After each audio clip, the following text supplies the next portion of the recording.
বাঘইল আমজাদ হোসেন স্মৃতি মাঠে পাবনা জেলার ঈশ্বরদী বাজার সর্দার স্পোর্টস বনাম নাটোর জেলার লালপুর ব্যায়াম একাডেমির মধ্যে একদিনের ফ্রেন্ডলি ফুটবল ম্যাচ অনুষ্ঠিত হয়েছে। এতে ব্যায়াম একাডেমি 1-0 গোলে সর্দার স্পোর্টসকে পরাজিত করে শিরোপা অর্জন করেছে।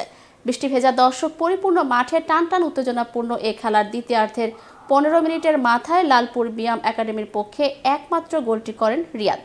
আর কোনো গোল না হলে জয় নিয়ে মাঠ ছাড়ে ব্যায়াম একাডেমি।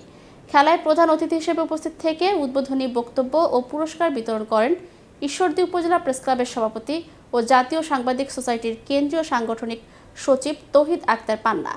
এ সময় আব্দুস সালামের সভাপতিত্বে আলমগীর হোসেন, শিক্ষক মোস্তাফিজুর রহমান, ইউপি সদস্য তাইজুল ইসলাম সহ বিশিষ্ট ব্যক্তিরা উপস্থিত ছিলেন। ল্যাপটপ ব্যবহার করতে হবে, কম্পিউটার ব্যবহার করতে হবে, ডিজিটাল যুগ, ডিজিটাল আক্রমণ এবং পাল্টা আক্রমণ সানিয়েছিল প্রতিপক্ষের। যে দুটি দল অংশগ্রহণ করছে।